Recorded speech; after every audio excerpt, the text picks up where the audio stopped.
Assalamualaikum warahmatullahi wabarakatuh dan selamat pagi pendengar dimanapun Anda berada. Ya, di pagi hari ini saya Dani hadir menemani Anda di Lintas Makassar Pagi Session Dialog Interaktif.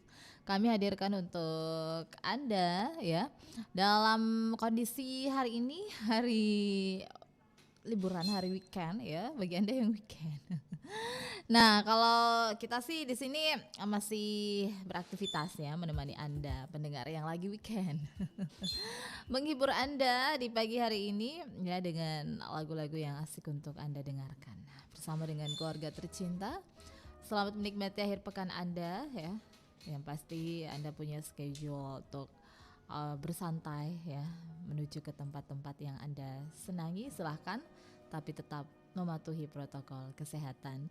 Baik pendengar, kita nanti akan membahas pagi hari ini dalam dialog interaktif kita mengenai sembako dan sekolah yang kena pajak.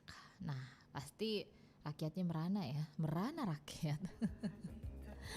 Nah ini apalagi yang nggak kena pajak ya, mungkin nafas aja yang nggak kena pajak. Nah ini bisa kacau juga ya kalau nafas kena pajak. Iya, di tengah pandemi COVID-19 saat ini tentunya pro kontra terjadi dengan ini, meskipun masih wacana ya pendengar, tapi udah akan diusulkan ke DPR masih dalam bentuk rancangan undang-undang KUP, rancangan undang-undang ketentuan umum perpajakan. Ya, jika dulunya seperti beras, gula, pasir ya dan produk sembako itu tidak kena pajak. Nah, ini pemerintah merencanakan akan mengenakan pajak penghasilan bagi pertambahan nilai ya, bukan penghasilan. Sorry, pajak pertambahan nilai PPN bagi sembako. Bukan hanya sembako sih yang terkini, juga sekolah bakal dikenakan PPN ya. Ini belum tahu sih sekolah swasta atau sekolah negeri juga ikut mendapatkan dikenakan pajak pertambahan nilai ini. Ya, yang pasti jika PPN diberlakukan untuk sembako dan sekolah. Nah, kalau sembako pasti dampaknya kita akan merasakan sembako yang mahal. Nah, kalau sekolah swasta kalau misalnya dikenakan pajak pajak pertambahan nilai, nah pasti biayanya juga akan lebih mahal ya. Oke, pendengar, kita akan bahas nanti. Jangan kemana-mana, tetaplah bersama di Pro 1 RP. Baik pendengar dimanapun Anda berada ya, bersama di Dialog Lintas Makassar Pagi untuk edisi Sabtu 12 Juni 2021, sembako dan sekolah kena pajak ya. Nah rakyat pasti akan terbebani dengan ini ya. Baik pendengar, topik kita di pagi hari ini kita sudah bersama dengan Kepala Dinas Perdagangan Kota Makassar, Bapak Muhammad Yasir. Assalamualaikum warahmatullahi wabarakatuh. Selamat pagi Pak Yasir. Apa kabar Pak di pagi hari ini, sehat? Alhamdulillah baik ya. Baik, ya ini lagi ada pertemuan dengan Pak Wali atau seperti apa saat ini Pak? Lagi ya, kebetulan kami lagi rapat penyusunan RPJMD. Ya. Baik, ya. Nah, ya di sela-sela kesibukan Bapak di pagi hari ini, tentunya yang lagi ngehits ya, lagi banyak perbincangan ini mengenai sembako yang akan dikenakan pajak pertambahan nilai PPN. Nah, ini bisa dijelaskan seperti apa sebenarnya ya, ketika misalnya nanti sembako ini dikenakan PPN, dan sebenarnya kalau berdasarkan kondisi yang saat ini yang kena PPN ini seperti barang-barang apa saja. Nah, ini kan ada RUU KUP KUAP. Jadi begini, ini kan di pusat ini kan baru draft juga. Baik. Ya kan? Ya, ini baru draft. Tentang sembako yang dikenakan pajak, seperti ada 12 macam itu, ada beras, ada kedelai, gula pasir dan seterusnya. Dikenakan pajak pertambahan nilai. Salah satu itu beras premium. Kalau tidak salah itu 12% gitu. Baik. Nah masalahnya adalah saya kira kita ini kan belum mendapatkan, kita belum semua ini membaca draftnya secara detail, kan belum ada yang pegang. Baik. Ya, tetapi kalau itu dilaksanakan saya kira begini. Kalau saya menelusuri dari berita juga, yang dikenakan PPN itu adalah tidak dikenakan sembako yang dijual di pasar tradisional. Baik. Tetapi ya kalau saya tidak salah tangkap begitu ya di pasar tradisional. Tapi mungkin kalau sembako itu sudah masuk ke dalam toko modern yang ya katakanlah saya tidak apa-apa sebut merek ya. Baik, silakan. Ya hypermart di lain misalnya mungkin sudah dikenakan pajak di situ. Tetapi saya kira memang kalau saya baca komentar Menteri Keuangan ini kan sementara dibahas di DPR juga, kita belum tahu juga hasilnya gitu. Baik. Ya, nah Pak, tapi ini akhirnya menjadi menjadi isu yang sangat memanas saat ini ya. Tapi saya kira ini menjadi diskusi. Baik. Menjadi diskusi di mana-mana, di warung kopi di mana ya. Tetapi ini kan mohon maaf, saya selalu kepala Dinas Perdagangan memiliki keterbatasan. Baik. Bahwa draftnya juga ini kita belum pernah lihat tuh, belum baca secara tuntas gitu. Iya, tapi disinyalir sebenarnya kok bisa sampai ke masyarakat ya, masih dalam bentuk draft kok sudah bisa sampai informasinya ini ke masyarakat. Jadi bingung juga nih, pemerintah ada yang bocor seperti itu. Baik. Iya. Di luar. Tapi kan selama ini, apakah memang selama ini Pak, ini ada juga yang mengatakan bahwa sebenarnya ketika sudah masuk di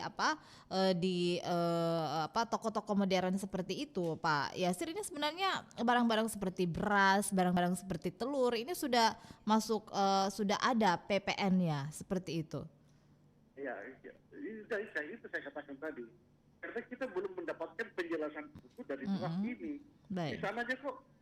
Kalau kita lihat pernyataan Menteri Keuangan itu bilang dari sisi etika pemerintahan saya belum bisa karena ini belum dibahas di DPR. Bagaimana kalau menanggapi di daerah itu kan?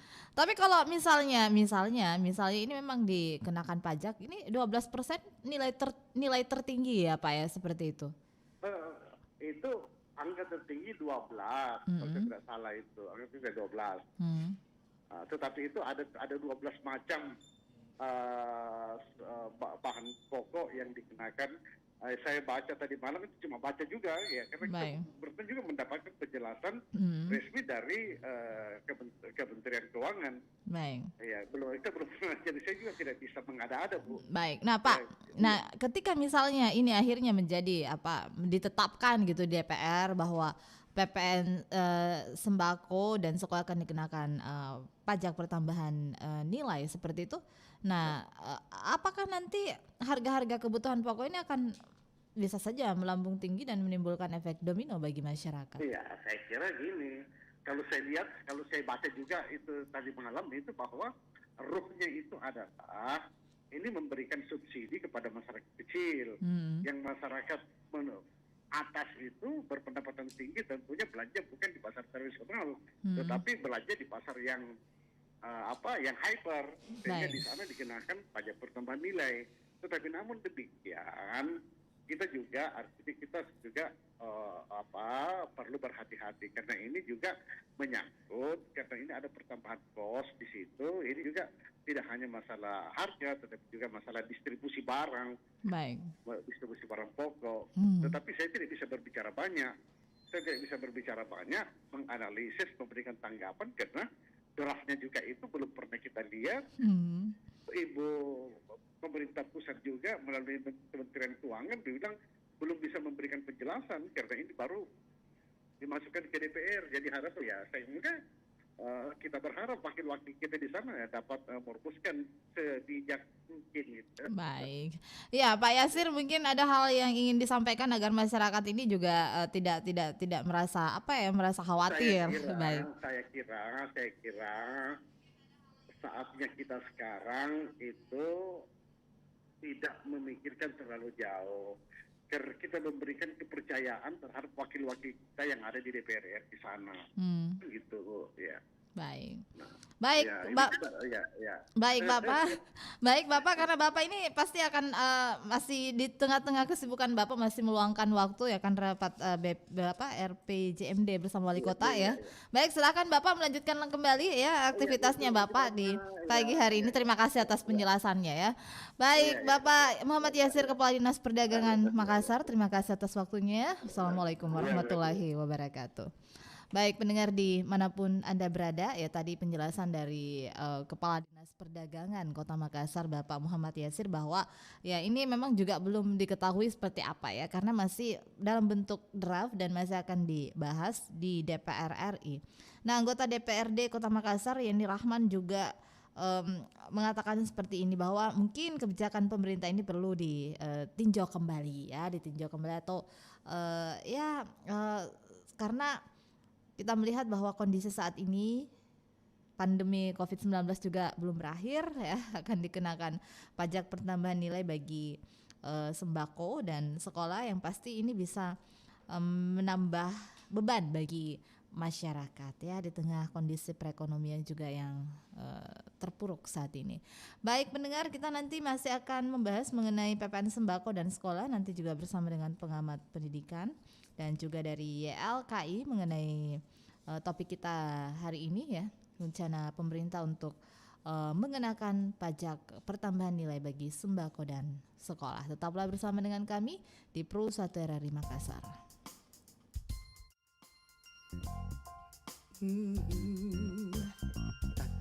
Tak-tuk terdengar langkah berjalan di atas panggung busana. Aduhai gayanya, tanpa serasi dengan busananya, dan sungguh daku jadi suka padanya. Klik klak klik klak klik kluk, ku potret dia dan ku berikan senyum.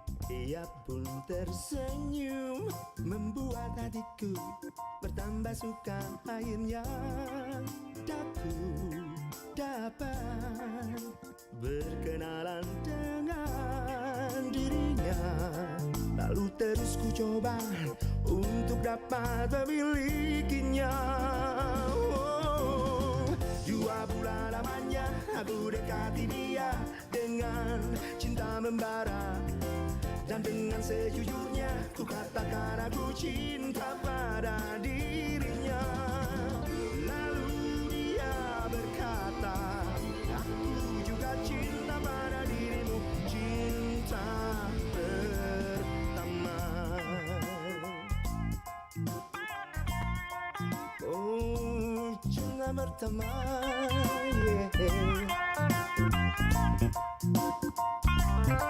akhirnya aku dapat berkenalan dengan dirinya. Lalu terus ku coba untuk dapat memilikinya. 2 bulan lamanya aku dekati dia dengan cinta membara. Dan dengan sejujurnya ku katakan aku cinta pada dirinya. Lalu dia berkata, aku juga cinta pada dirimu, cinta pertama.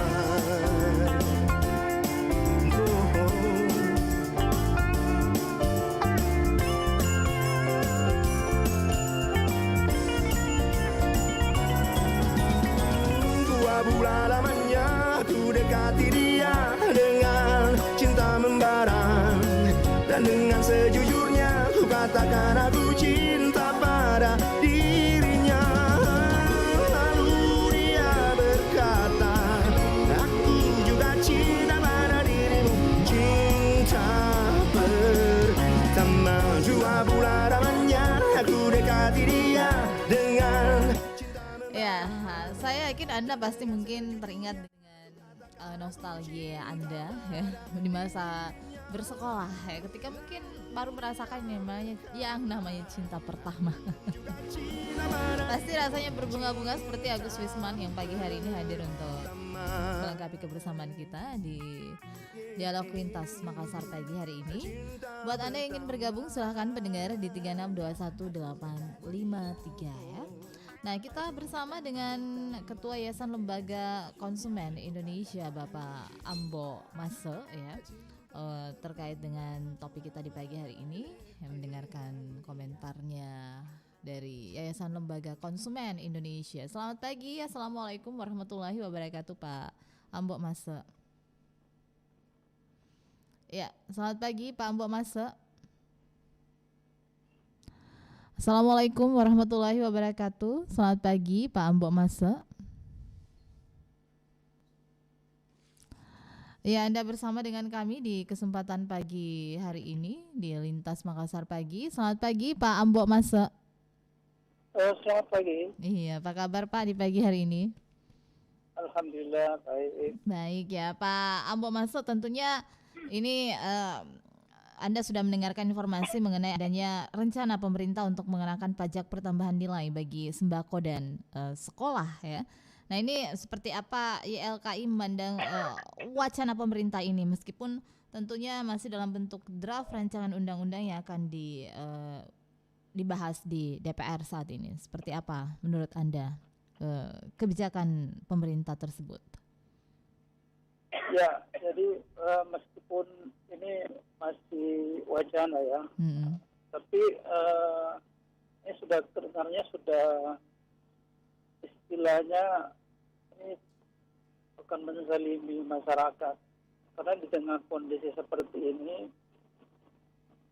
masyarakat ini kan ada dua bidang ya, dia pendidikan dengan sembako yang kayaknya pemerintah ini udah banyak defisit anggaran, dan ini justru mau mengambil dana dari sembako dan pendidikan. Ini ya cukup menzalimi juga masyarakat kecil. Meskipun ini bentuk wacana, tapi ini sudah banyak reaksi dari baik tokoh-tokoh pendidikan, tokoh-tokoh terutama masyarakat sendiri yang saat ini masih terpuruk dengan kondisi COVID seperti itu. Baik.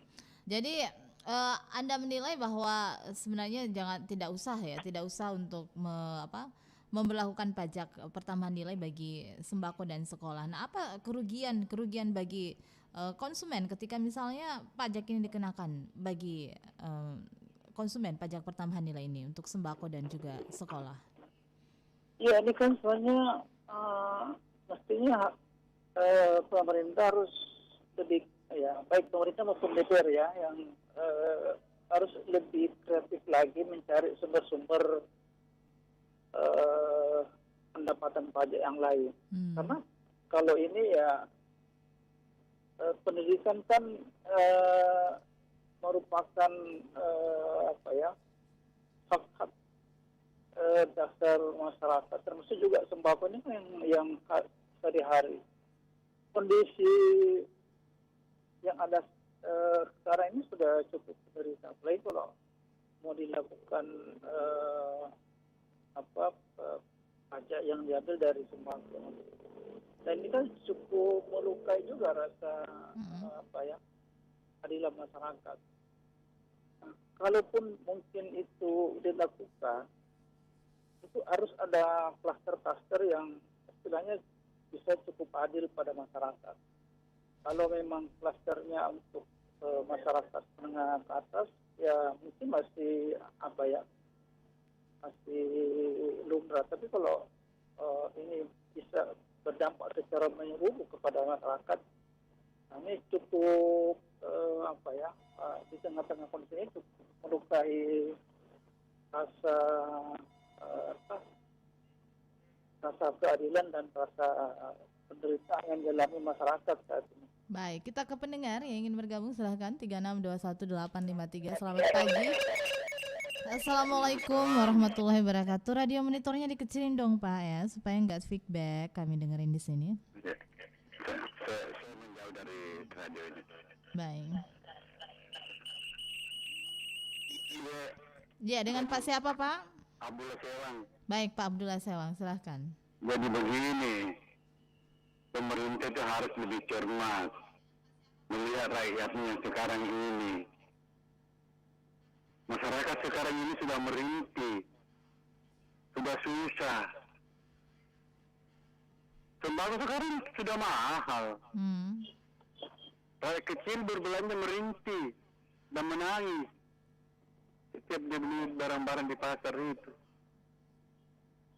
Uangku kasihan satu kali pergi di pasar habis nih. Habis ya. Baik. Gimana lagi saya harus ambil? Saya bukan pegawai. Iya, mencucurkan keringat baru bisa dapat lagi uang 50-20 ribu. Nah barang-barang kalau pergi di pasar beli di bawah 100 ribu, apa tuh lihat kurang barang paling makanan 3 hari habis lagi. Iya, berpikir ke pemerintah jangan panik soal keuangan negara. Jangan-jangan karena negara kekurangan keuangan baru apa namanya pajak sembako mau diadakan mau dinaikkan dengan sekolah.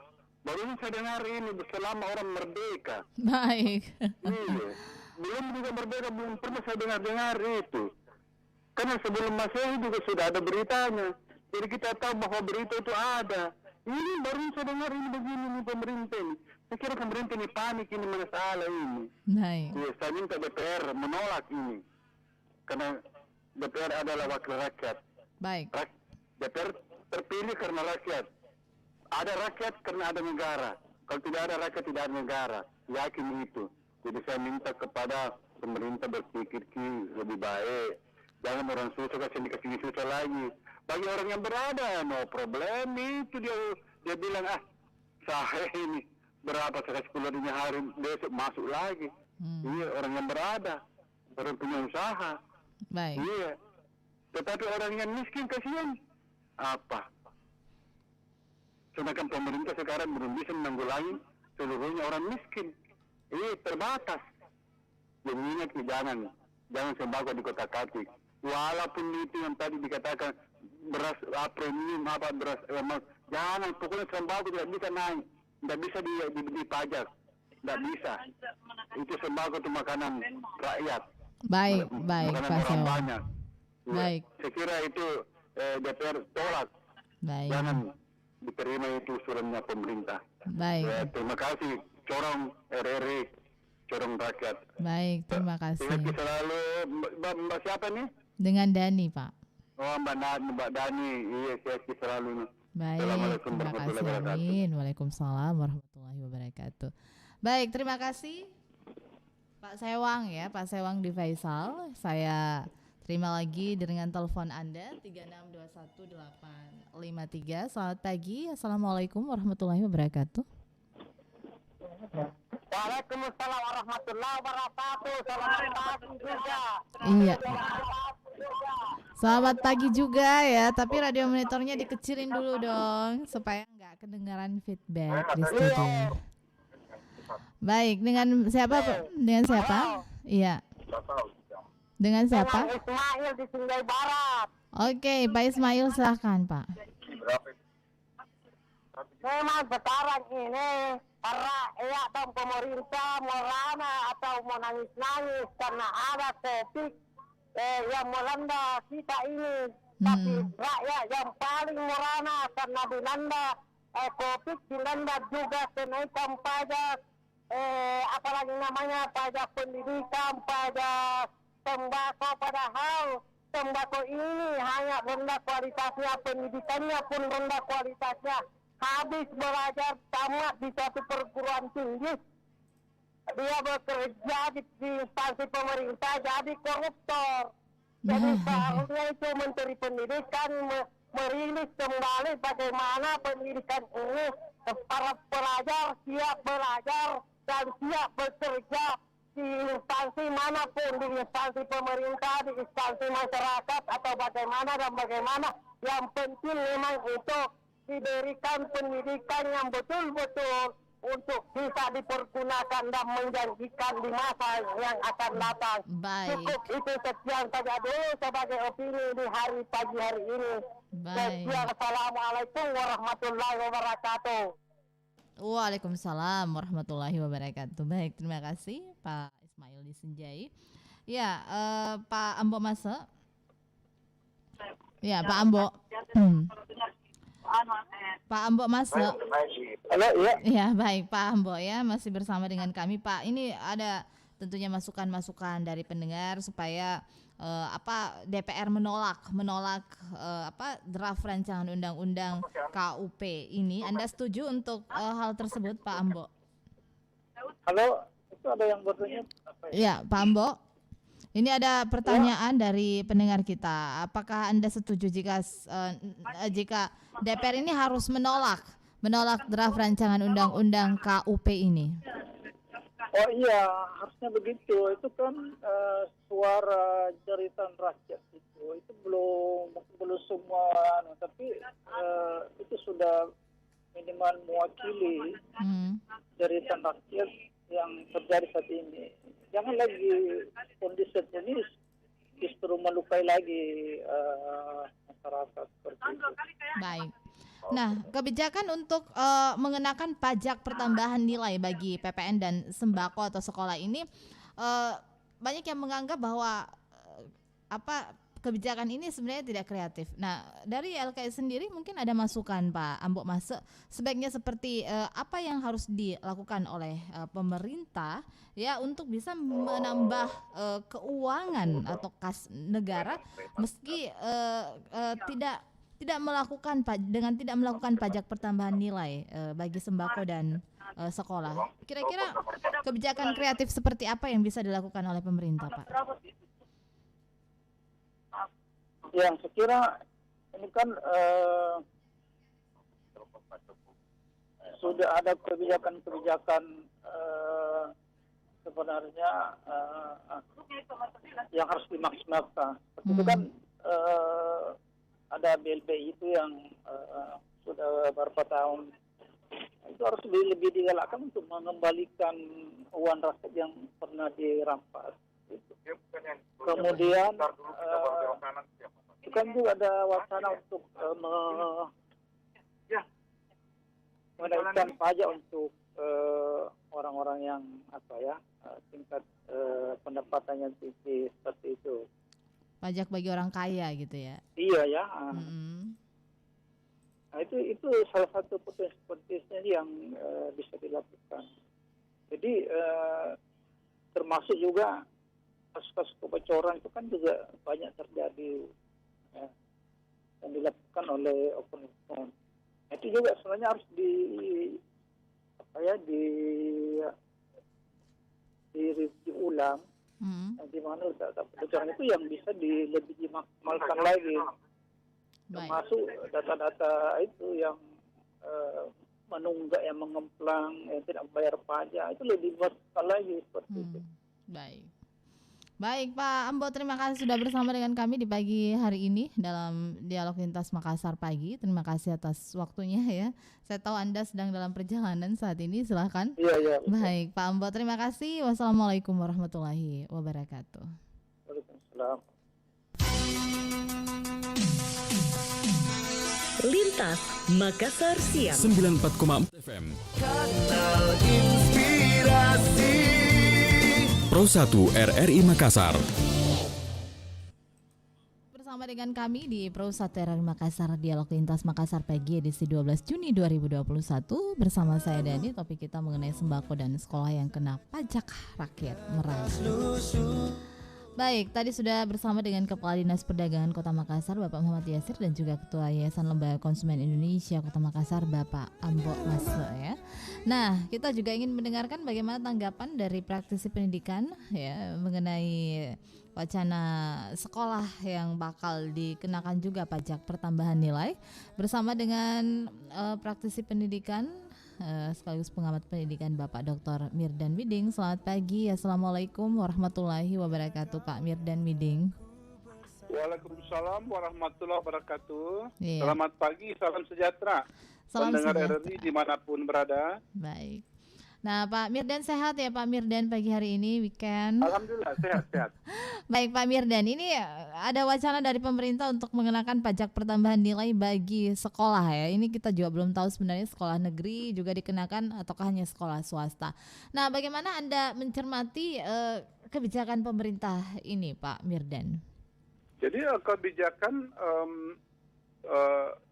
untuk mengenakan pajak ya penghasilan atau pajak pertambahan nilai Pak. Pertambahan ya.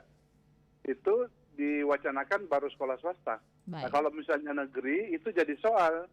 Soalnya negeri itu kan hanya berasal ya pendanaannya berasal dari dana pemerintah APBN melalui dana operasional. Nah, kalau menurut undang-undang apa boleh menggunakan dana anggaran operasional dana BOS itu untuk hal yang dimaksud. Ini jadi soal, jadi harus dikaji secara mendalam. Nah, kalau misalnya ini diperbolehkan, maka tentu muaranya itu ya kita harus benar-benar kaji kebijakan tentu dari Kementerian Pendidikan, kemudian ini harus disosialisasikan kepada BPKP, sosialisasikan kepada BPK, kemudian kepada Inspektorat sebagai lembaga aduan dan lembaga pemeriksa evaluasi penggunaan anggaran negara. Nah, kalau ini harus dilakukan, maka tentu kita membutuhkan waktu yang relatif agak lama baru bisa diputuskan gitu loh, Mbak. Baik. Tapi sebenarnya apa efek yang bisa ditimbulkan jika memang kebijakan ini direalisasikan ya Pak, karena ini memang kan masih dalam bentuk rencana gitu. Nah, apa efek yang bisa ditimbulkan dari sekolah misalnya juga jika memang diterapkan di sekolah negeri maupun juga sekolah swasta, Pak Mirdan? Jadi kalau di sekolah negeri ya, tentu efek yang ditimbulkan tentu ada prinsip kehati-hatian di dalam penggunaan anggaran negara, baik itu dana APBN, dana APBD, dana Dekon dan segala macam, itu harus ada prinsip kehati-hatian. Nah, kemudian tentu efek yang lain adalah adanya perubahan juknis, karena di dalam mengubah penggunaan atau petunjuk teknis anggaran APBN atau dana APBD itu membutuhkan pengesahan dari DPR. Nah, ini harus ada prinsip hati-hatian di situ. Kalau dana APBN tentu melalui DPR pusat, kemudian kalau di dana daerah tentu melalui DPRD tingkat 1 maupun DPR tingkat 2. Baik. Nah, ini tentu berproses panjang. Ya, kita ada prinsip kehati-hatian saja di dalam melihat, di dalam memahami fenomena seperti ini.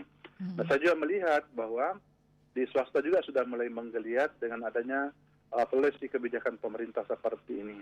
Nah, ini harus segera sebelum menggelinding lebih jauh ya, jadi menjadi snowball, itu bisa merasakan tentu para pengelola lembaga pendidikan, lembaga edukasi. Nah, ini supaya tidak menjadi bola liar, maka ini harus kita batasi betul-betul bahwa hanya berlaku pada konstitusi apa gitu, supaya tidak menjadi bola gelinding, jadi snowball. Sementara kita lagi berkonsentrasi pada persiapan PTM yang insya Allah menurut arahan Bapak Presiden dan Mas Menteri, kemudian tentu dari pemerintah Provinsi Sulawesi Selatan juga sudah, dan Dinas Pendidikan kita sudah sangat antusias mempersiapkan hal menjadi amanah seperti ini. Baik. Gitu. Tapi apakah memang sebenarnya perlu sekolah juga itu dikenakan pajak, Pak? Di tengah seperti ini ada yang mengatakan bahwa dengan pajak itu ini bisa memberikan rasa keadilan bagi masyarakat atau subsidi silang yang bisa diberikan kepada masyarakat kecil. Misalnya ada anak sekolah yang mungkin dalam kondisi taraf hidup yang di bawah, ini bisa disubsidi dengan pajak pertambahan nilai yang dikenakan ke sekolah. Tentunya ini subsidi dari orang yang bisa dikatakan taraf hidupnya kaya gitu, Pak. Ini betulkah seperti itu? Kalau pajak pertambahan, kalau pajak sih ya di sekolah negeri maupun swasta yang anggarannya berasal dari dana APBN, APBD itu pasti sudah kena pajak ya, pajak penghasilan. Kemudian tambahan nilai maksud kami. Iya, ya kemudian kalau hal itu dilakukan maka sebenarnya ini agak bias. Kenapa? Karena sekolah itu tidak menghasilkan uang. Sekolah itu malah menggunakan menjadi operasional anggaran, terkecuali kalau sekolah swasta itu menghasilkan duit ya, karena peserta didik mereka itu membayar sesuai dengan kesepakatan orang tua mereka dengan pihak institusi atau lembaga pendidikan. Baik. Kalau di sekolah publik, sekolah negeri itu kita malah malah nggak boleh ada pungutan. Baik. Tapi ini kan juga jika diterapkan di sekolah swasta ini kan juga mengenal yang namanya uang komite seperti itu ya Pak ya. Jadi benar-benar bahwa rencana kebijakan ini betul-betul membebani orang tua siswa, bukan siswa yang dibebani tapi orang tua siswa Pak. Orang tua yang terbebani. Kalau negeri sini relatif nggak ada komite lagi karena dengan adanya peraturan pemerintah sebelumnya dari Pergub provinsi kita nggak memperbolehkan ada komite. Tetapi saya kira beberapa sekolah yang bukan komite modelnya, tapi dia modelnya paguyuban. Jadi orang tua yang mengumpul anggarannya, terus orang tua yang membiayai anggaran apa yang dibutuhkan oleh sekolah. Jadi ya modelnya paguyuban, bukan komite. Jadi harus dikaji efektivitasnya. Baik, tapi menurut Anda khusus untuk sekolah swasta perlukah untuk dikenakan PPN, pajak pertambahan nilai ini Pak? Itu relatif. Kalau beberapa harus ada kategori sih kalau saya. Jadi harus dikategorikan sekolah yang high class. ada lembaga X itu ya memang ya puluhan juta. Baik. Ada juga yang medium dan ada kalau yang paling rendah itu ya hidup mati. Baik. Iya, tapi apakah ini kan bukan hanya sekolah aja ya Pak, tapi sembako juga bakal dikenakan PPN gitu ya. Mudah-mudahan sih sebenarnya ini perlu ditinjau ulang kembali sih rencana ini karena memang akan menimbulkan efek domino. Nah, bagi Pak Mirdan Miding, apakah Anda menilai bahwa pemerintah ini kurang kreatif untuk bisa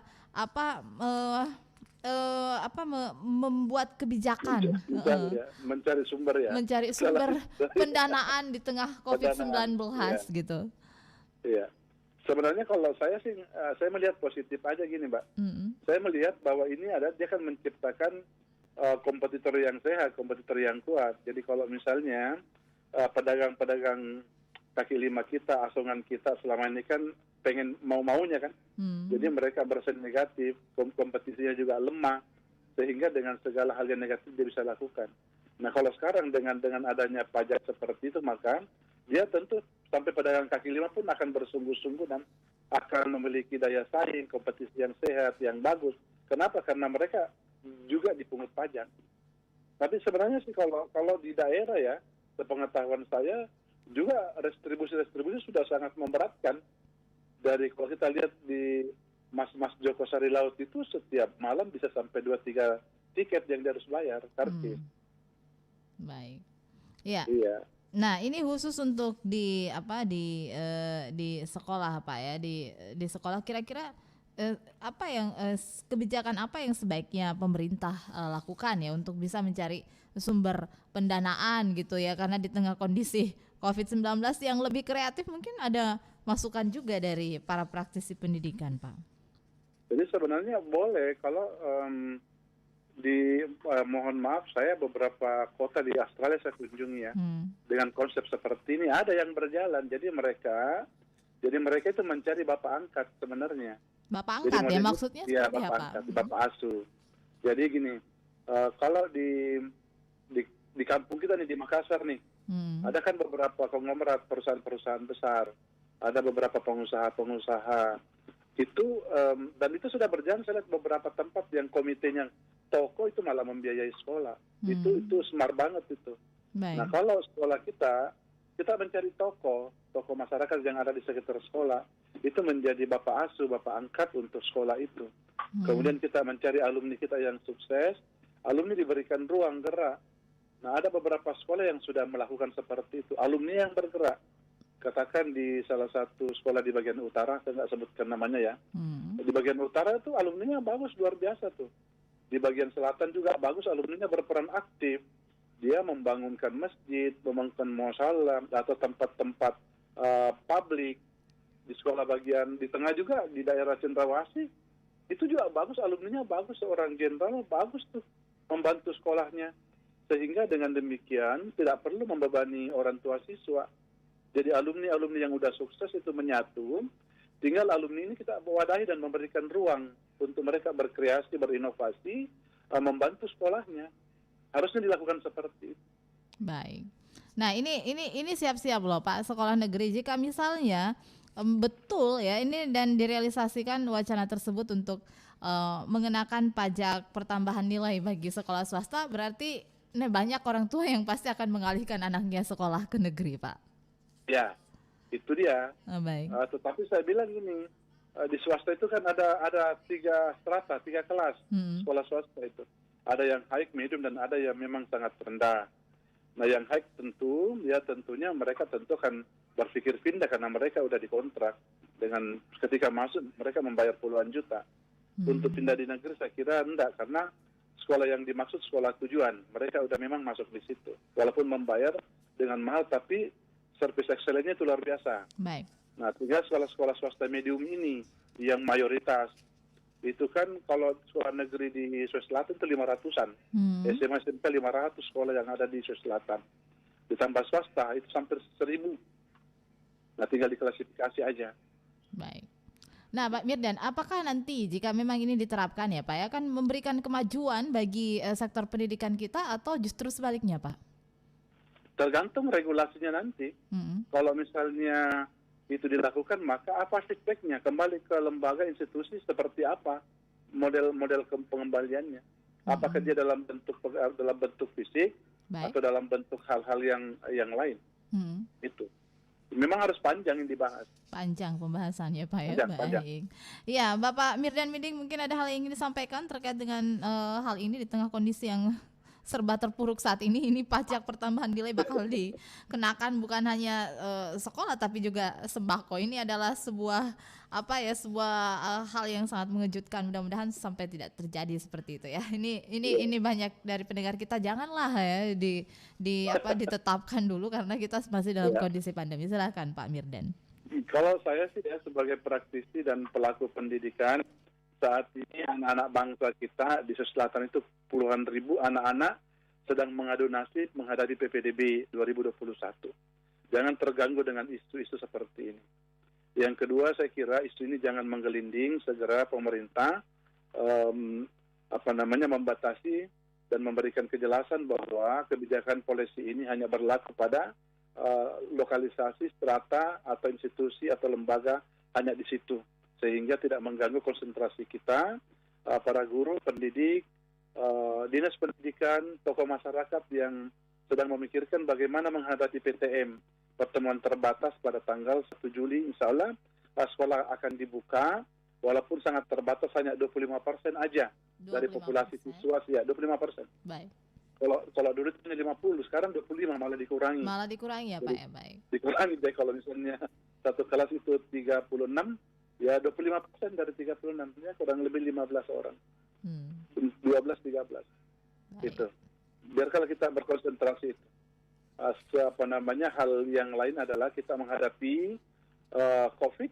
Mudah-mudahan ada 4 sekolah kita di Makassar yang sedang uji coba untuk melakukan PTM. Ya, pertemuan terbatas, alhamdulillah laporannya bagus semua.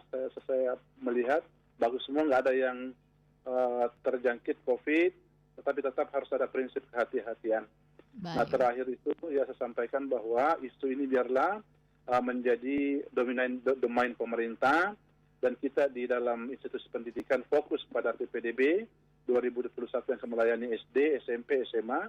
Kemudian kita fokus kepada PTM, ya insya Allah akan berlangsung pada tanggal 1 Juli 2021, sebagaimana dengan amanah pemerintah melalui Kementerian Pendidikan dan pemerintah kita Provinsi Selatan dan Kota Makassar dan Kabupaten Kota. Insya Allah kita akan siap semua pada tanggal 1 dan semua persiapan telah mulai berproses. Baik, Pak Mirdan Miding, terima kasih atas waktunya bersama dengan RRI di pagi hari ini. Sukses selalu untuk Anda. Wassalamualaikum warahmatullahi wabarakatuh. Waalaikumsalam warahmatullahi wabarakatuh. Kanal Inspirasi 94,4 FM Pro 1 RRI Makassar. Ya, pendengar, meskipun masih wacana rencana pemerintah mengenakan pajak pertambahan nilai PPN pada sembako dan sekolah swasta ini memang menimbulkan keresahan di masyarakat. Pasalnya jika kemudian rencana tersebut direalisasikan, maka sembako dan sekolah akan menjadi mahal. Nah, rencana pemerintah ini juga tertuang dalam rancangan Undang-Undang Ketentuan Umum Perpajakan RUU KUP KUP yang diajukan pemerintah dan akan segera dibahas dengan DPR dinilai juga akan membebani masyarakat di tengah kondisi ekonomi yang terpuruk saat ini akibat pandemi COVID. Ini disampaikan anggota Komisi D DPRD Makassar Leni Rahman, dan ia menilai perlu adanya peninjauan kembali ya dari rencana kebijakan pemerintah ini. Nah, rencana pengenaan pajak untuk bahan kebutuhan pokok atau sembako akan diterapkan pada beras, gabah, garam, hingga gula. Dan terkini pemerintah juga memutuskan akan memungut tarif pajak pertambahan nilai untuk jasa pendidikan dan atau sekolah. Nah, ini tercantum dalam revisi Undang-Undang Nomor 6 Tahun 1983 tentang Ketentuan Umum dan Tata Cara Perpajakan. Ketua Umum Jaringan Sekolah Digital Indonesia Muhammad Ramli Rahim mengatakan jika PPN akan dikenakan pada sekolah swasta, maka orang tua akan membayar biaya sekolah yang lebih mahal lagi, sehingga ini bisa saja menjadi beban bagi orang tua siswa. Nah, berdasarkan berkas rumusan rancangan Undang-Undang Ketentuan Umum Perpajakan, ada 3 opsi tarif untuk pengenaan PPN barang kebutuhan pokok. Yang pertama, diberlakukan tarif PPN umum yang diusulkan sebesar 12%. Kedua, dikenakan tarif rendah sesuai dengan skema multitarif yakni sebesar 5% yang dilegalisasi melalui penerbitan peraturan pemerintah. Ketiga, menggunakan tarif PPN final sebesar 1%. Ya. Nah, pendengar dimanapun Anda berada, berbagai tanggapan tadi ya, ini dari Kepala Dinas Perdagangan Kota Makassar yang mengatakan bahwa ini masih dalam bentuk draft ya, dan belum ada penyampaian juga kepada dinas terkait baik di provinsi, kabupaten, kota ya. Dan ini tentunya tadi dari pemahaman yang disampaikan oleh Pak Yasir, ini mungkin saja masih akan diterapkan pada toko-toko tempat perbelanjaan yang high ya, dan seperti di tempat perbelanjaan supermarket gitu, ini masih seperti itu. Mungkin untuk di pasar tradisional belum diterapkan.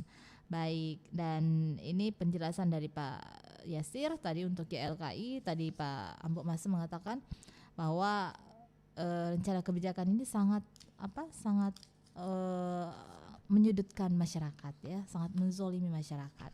Dan ya sebaiknya pemerintah untuk tidak mengambil kebijakan tersebut apalagi di tengah kondisi COVID-19. Pak Mirdan Miding juga tadi mengatakan bahwa ya sebenarnya banyak alternatif lain, termasuk disampaikan bahwa bisa menggunakan sistem bapak angkat ya jika misalnya PPN ini tidak jadi berlakukan. Banyak hal-hal kreatif yang bisa dilakukan untuk bisa memberikan penghasilan ya bagi pihak sekolah sendiri. Nah, itu yang disampaikan oleh Pak Mirdan Miding, dan ya banyak yang bisa ditimbulkan dari pemberlakuan pajak pertambahan nilai ini. Tadi juga dari pengamat kebijakan publik yang mengatakan ini bisa menimbulkan efek domino ya di masyarakat. Bukan hanya kebutuhan pokok yang mahal, tapi ini berefek semuanya jadi mahal ya. Nah, dan ancaman distribusi sembako, ketersediaan bahan pangan juga ini bisa memicu ya terjadi akibat dari kebijakan ini yang nantinya bisa saja diberlakukan gitu ya. Baik pendengar, saya Dani mengucapkan terima kasih atas kebersamaan Anda untuk edisi hari ini dalam Dialog Lintas Makassar Pagi untuk edisi Sabtu 12 Juni 2021 ya. Semoga apa yang kami hadirkan untuk hari ini bisa menambah informasi Anda. Saya Dani pamit undur diri. Wassalamualaikum warahmatullahi wabarakatuh.